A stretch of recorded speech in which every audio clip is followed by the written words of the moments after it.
বিশেষ করে তোমরা যারা আলিম এবং দাখিল পরীক্ষার্থী রয়েছে তোমাদের জন্য মোস্ট ইম্পর্টেন্ট একটি টপিক কাওয়াইদ যাচাই। আসসালামু আলাইকুম ওয়া রাহমাতুল্লাহি ওয়া বারাকাতুহু।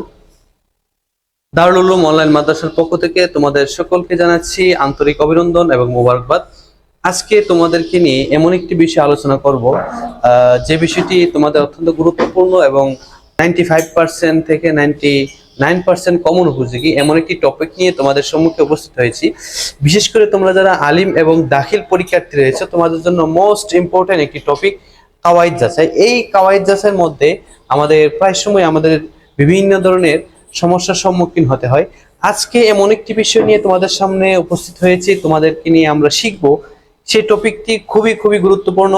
সো প্রথমে আমরা দেখতে পাচ্ছি এখানে লেখা রয়েছে ইস্তিখরাজ আল আফআল আল মুদারিআ।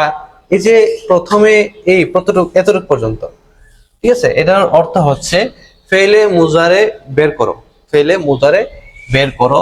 এরপরে মিন্নাস, এই যে নসটা রয়েছে, মিন্নস থেকে এই যে নসটা রয়েছে এটা থেকে ফেলে মুজারে প্রথমে আমাদেরকে বের করতে বলা হয়েছে। এরপরে কি করতে হবে? সুম্মা হাওয়ালাহা আল মাদি, এরপরে এটাকে মাজিতে রূপান্তর করতে হবে।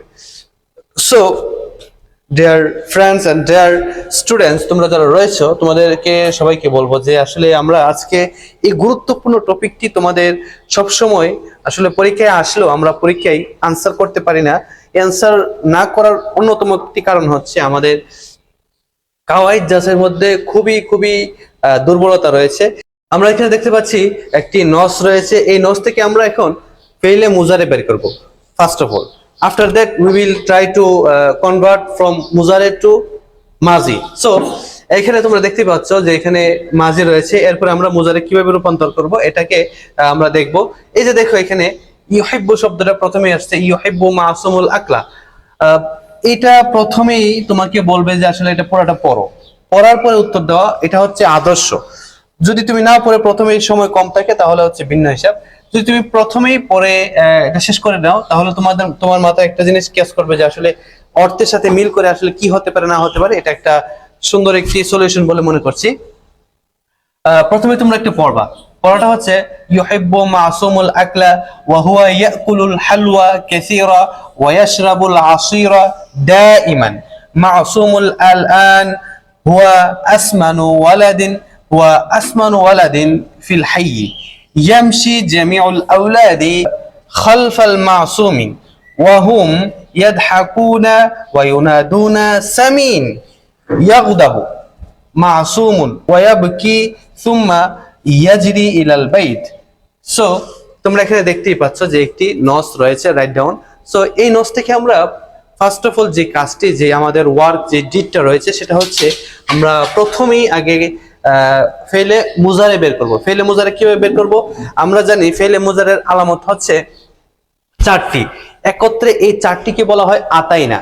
আলিফ, তা, ইয়া, নুন। এই চারটিকে যখন আমরা কোন শব্দের প্রথমে, শেষে নয় কিন্তু প্রথমে, শব্দের শুরুতে যখন আমরা কোন ফেলের শুরুতে এই চারটির কোন একটি আমরা পেয়ে যাই তাহলে অবশ্যই এটাকে আমরা ফেলে মুজারে হিসেবে নিশ্চিন্তে চোখ বন্ধ করে ধরে নিতে পারবো। সুতরাং এখানে আমরা দেখি যে ইয়াটা রয়েছে আল হুব্বু, এই যে একটা ফেল, এখানে আল হুব্বু শব্দটার আগে একটি ইয়া এসেছে। ইয়া আসার কারণে আমরা এখানে খুব সহজে ধরে নিতে পারি এটা হচ্ছে ফেলে মুজারে। সুতরাং এই শব্দটাকে আমরা দাগ দিয়ে দিব। পরবর্তীতে আমরা যখন লিখি এইভাবে নিচে করে লিখে নিব। এখন প্রথমে আমরা দাগ দিয়ে দিলাম, এর পরবর্তী যেটা করতে হবে সেটা হচ্ছে পরবর্তী ফেলে মুজারে বের করতে হবে। এরপরে দেখো এখানে রয়েছে ইয়া। আমরা প্রথমেই বলেছিলাম ইয়া, আলিফ, তা, ইয়া, নুন, চারটি হরফ থেকে যে কোনো একটি হরফ যখন শব্দের প্রথমে আসবে তাহলে আমরা এই শব্দটাকে ফেলে মুদারে হিসেবে আমরা ধরে নিব। এখানে একটি শব্দ যেহেতু আমরা দেখতেই পাচ্ছি, প্রথম যে শব্দটা এটা ধরে নিয়েছি ফেলে মুজারে। এরপরে দেখো এই শব্দটা কিন্তু ফেলে মুজারে, যেহেতু এখানে প্রথমে ইয়াটি লিখিত রয়েছে। এরপরে দেখো আল হালওয়া কাসীরা, এখানে কিন্তু কোনো আলামত আমরা পাচ্ছি না। সুতরাং এর পরবর্তী দেখো ওয়াশরাবু। ওয়াশরাবু শব্দটা হচ্ছে ফেলে মুজারে, এখানে ওয়াটা হচ্ছে অতিরিক্ত, ওয়াটাকে আমরা ধরবো না। এই যে ইয়াশরাবু শব্দটা যেহেতু ফেলে মুজারে, কিভাবে বুঝেছি আমরা? শব্দের প্রথমে আলামতে মুজারে অর্থাৎ মুজারের একটি চিহ্ন ইয়া এখানে লিখিত রয়েছে। এর পরবর্তী আসরি আলিফ লাম রয়েছে, এটা তো কোনো ফেলই নয়, ফেলে মুজারে হওয়া তো দূরের কথা। দাইমান ঠিক অনুরূপভাবে এটা ফেলই নয়। ইয়ামশি, এখানে আসি আমরা। ইয়ামশি যে শব্দটা এখানে লেখা রয়েছে, এই যে ইয়ামশি শব্দটা প্রথমে আমরা দেখতে পাচ্ছি যে আলামতে মুজারে ইয়া রয়েছে, সুতরাং আমরা খুব সহজেই ধরে নিতে পারি যেহেতু আলামতে মুজারে ইয়া রয়েছে, এটাকে আমরা ফেইলে মুজারে ধরতে পারি। এরপরে যেটা করব সেটা হচ্ছে জামিউ, এটাও ফেইলে মুজারে নয়। আল আউলাদ নয়, ইসিম এগুলা। খালফা এটাও নয়। মাসুমুন ইসিম। ইয়াদহাকুন, এই যে ইয়াদহাকুনে এসে আমরা এখানে ফেইলে মুজারে ধরতে পারি। কেন? এখানে ফেইলে মুদারে এর আলামত ইয়া উল্লেখিত রয়েছে, সুতরাং এটাকে আমরা ফেইলে মুজারে ধরবো। এরপরে দেখো ওয়ায়ুনাদুনা, হ্যাঁ এটা কি হবে? এটাও ফেলে মুজারে হবে। দেখো এটাও ফেলে মুজারে হবে। এরপরে দেখো ইয়াগুদাবু, এই ইয়াগুদাবু শব্দটা কি? ফেলে মুজারে। মাসুমুন ওয়ায়াবকি, ইয়াবকি শব্দটা কি? ফেলে মুজারে, কারণ ইয়া শব্দটা এখানে লিখিত রয়েছে, সুতরাং এখানে আমরা ইয়াটাকে, এই যে শব্দটাকে আমরা ফেলে মুজারে হিসেবে ধরতে পারি। ইয়াজরি, সুম্মা ইয়াজরি, ইয়াজরি শব্দটা ফেলে মুজারে। এরপরে হচ্ছে হরফ এবং ইসিম।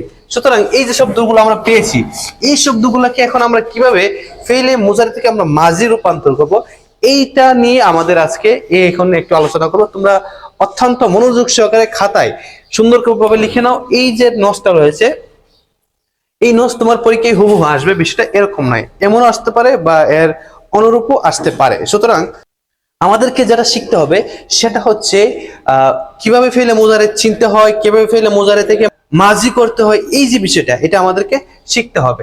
এখানে আমরা প্রথমে দেখেছি যে ইউহিব্বু শব্দটা যেহেতু এসেছে, এটাকে আমরা ফেলে মাজি আমরা করব। কিভাবে করব?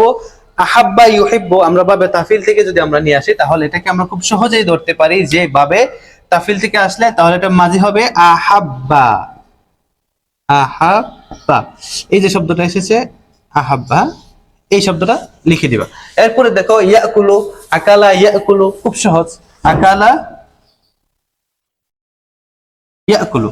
এরপরে দেখো ইয়াশরাবু, ইয়াশরাবু হচ্ছে ভাবে সামিয়া ইয়াসমাউ থেকে আসছে, তাহলে হবে কি? শারিবা,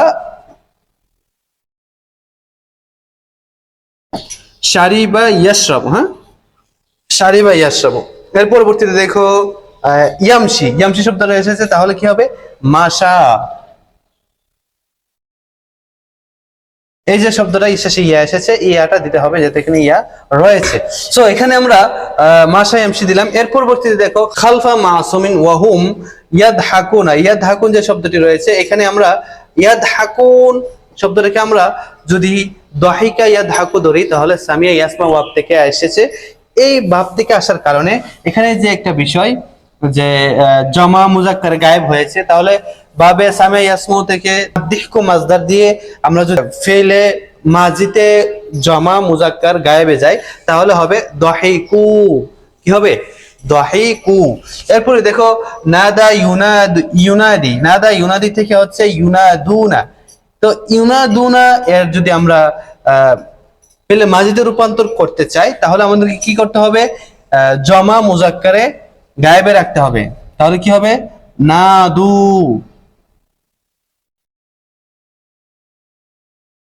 আমাদেরকে এই নাদু লিখতে হবে। তারপরে যেতে হবে যেটা, সেটা হচ্ছে ইয়াকদাবু।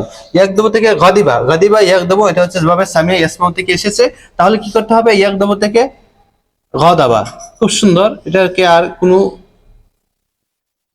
দেখতে পাচ্ছ যে গাদিবা ইয়াকদাবু, যে এখানে ইয়াকদাবু যে শব্দটা রয়েছে, এটাকে যদি আমরা মাজিতে রূপান্তর করতে চাই, তাহলে ওয়াহিদে মুজাক্কার গায়েবে হবে কি? ফেলে মাজিতে গাদিবা। এই যে গাদিবা শব্দটি রয়েছে, এটা আমরা এখানে লিখে দিলাম যে এই শব্দটা হচ্ছে কি? গাদিবা। এরপরে আল মাসুম ইয়াবকি, ইয়াবকি শব্দটা যখন আমরা ফেলে মুজারে থেকে মাজি করব, তখন আমাদেরকে খেয়াল রাখতে হবে যে এখানে ইয়াবকি মুজারে রয়েছে এবং এর মাজিটা কি হতে পারে। মাঝিটা আমরা প্রথমে ইয়াটা বাদ দিয়ে দিই, তাহলে কি হবে? পাকা।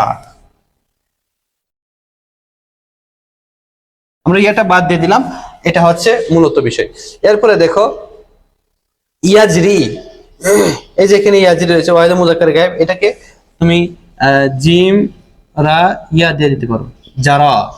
এখন আরেকটি ছোট রুলস রয়েছে যেটি তোমরা খুব সহজে লিখে নিতে পারো, এটা তোমাদের জন্য খুবই সহজ ভাবে বলে মনে করছি। সেটা হচ্ছে যে যখন কোনো শব্দ আসবে, বেসিক্যালি যখন কোনো শব্দ আসবে তখন এটার যে আলামতে মুজারে, এটাকে তুমি যদি ফেলে দাও তাহলে ওয়াহিদে মুজাক্কার যেটা রয়েছে, ওয়াহিদে মুজাক্কার গায়েব, সব ওয়াহিদে মুজাক্কার গায়েব ফেলে মাঝের দিকে মুজারে শুধু ইয়াটা যুক্ত হয়। এই ইয়াটাকে বাদ দিয়ে দিলেই প্রায়গুলো হয়ে যাবে। তবে কিছু কিছু রয়েছে যেটার মধ্যে আসলে অন্য কোনো ভাবের কারণে বা অন্য কোনো কারণে এটা শুধু ইয়াটা সরে দিলে হয় না, অন্য কিছু আরো যোগ করতে হয়। তবে বেশিরভাগ ক্ষেত্রে তুমি যদি নাই পারো, তুমি পরীক্ষার খাতায় কিছু তুমি বুঝতেছো না শব্দটা, তাহলে করবা কি, সেই ক্ষেত্রে তোমার করণীয় হচ্ছে, যেহেতু তুমি বুঝতেইছো না, সুতরাং তোমার ক্ষেত্রে করণীয় হচ্ছে যে প্রথম আলামতে মুজারে যেটা রয়েছে এটাকে বাদ দিয়ে তুমি বাকি যে হরফগুলো আছে সেগুলা লিখে দিবা। সো আজকে আমরা পড়েছি যে ফেলে মুজারে থেকে মাজিতে কিভাবে রূপান্তর করতে হয়, কিভাবে একটা নস থেকে ফেলে মুজারে বের করে আনতে হয়। যাই হোক, আজকে আর দীর্ঘায়িত করছি না। সবাই ভালো থেকো, সুস্থ থেকো, আর আমাদের দারুল উলুম অনলাইন মাদ্রাসার সাথে থাকো, এ বলে শেষ করছি। আসসালামু আলাইকুম ওয়া রাহমাতুল্লাহি ওয়া বারাকাতুহু।